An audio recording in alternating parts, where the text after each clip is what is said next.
Assalamualaikum warahmatullahi wabarakatuh. Halo semuanya, perkenalkan nama aku Kailana Fia Ramadhani. Aku dari Fakultas Dakwah dan Ilmu Komunikasi, Program Studi Jurnalistik. So, di video kali ini aku bakalan ngebahas suatu materi dari mata kuliah Teori Komunikasi Massa dengan dosen pengampu Ibu Dr. Vita Faturrahmah. Ya.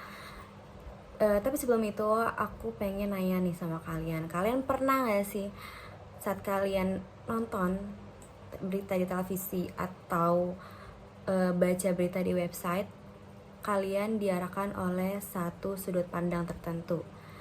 Nah, dan itu pun ada teorinya dalam teori komunikasi massa ini. So, buat kalian penasaran, stay tune terus. Nah, aku bakal ngebahas lebih dahulu tentang apa sih komunikasi massa ini.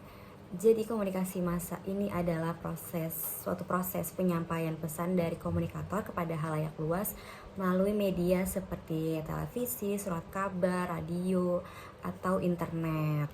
Selain itu, komunikasi massa juga memiliki ciri yang satu arah, jadi dia menjangkau audiens yang luas dan pesannya biasanya bersifat publik atau serentak. Dan seiring perkembangan zaman, komunikasi massa ini mengalami perkembangan yang sangat signifikan atau maju. Jadi kayak dari yang tadinya media cetak hingga media digital seperti sekarang.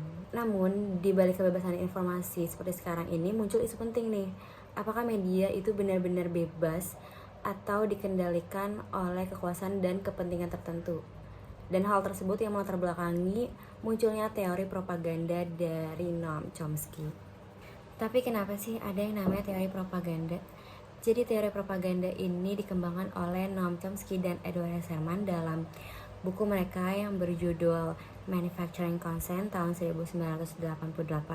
Teori tersebut muncul sebagai kritik terhadap media di negara demokratis seperti khususnya Amerika Serikat, yang menurut Chomsky sendiri ini tidak sepenuhnya bebas, tapi Chomsky berpendapat bahwa media justru menjadi alat propaganda modern yang digunakan untuk membentuk opini publik sesuai kepentingan politik dan ekonominya. Dari teori propaganda ini adalah bahwa media berfungsi untuk menciptakan persetujuan atau manufacturing consent bagi kebijakan dan kepentingan elit.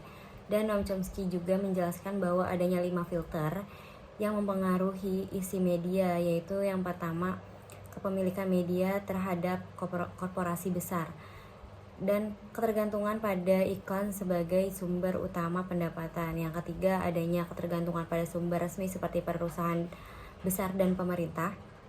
Yang keempat, adanya tekanan atau serangan balik flak terhadap media yang mengkritik kekuasaan. Yang terakhir, adanya ideologi dominan seperti anti komunisme seperti dahulu dan anti terorisme seperti sekarang. Jadi semua filter ini membuat media itu cenderung jadi berpihak pada kekuasaan dan tidak sepenuhnya objektif gitu. Jadi Chomsky juga melihat media bukan hanya sebagai alat informasi saja, tetapi juga sebagai alat hegemonik yang membentuk kesadaran dan opini publik agar sesuai dengan kepentingan kelompok dominan. Dengan kata lain, propaganda modern ini tidak dilakukan secara terang-terangan, namun tetap melalui narasi yang tampak netral dan rasional. Tapi seiring berkembangnya teknologi digital, teori ini tuh makin relevan guys, karena sekarang opini publik itu bisa dikendalikan lewat algoritma di media sosial. Jadi yang nentuin apa yang kita lihat di beranda gitu. Fenomena filter bubble dan echo chamber ini bikin kita sering terjebak ke dalam satu sudut pandang yang itu aja. Jadi kayak case-nya contohnya pada perang di Irak tahun 2003 itu, media di sana itu dianggap membenarkan kebijakan pemerintah lewat framing beritanya. Dan di Indonesia sendiri pun teori ini sering digunakan buat bahas bias media dan kepemilikan politik di balik layar.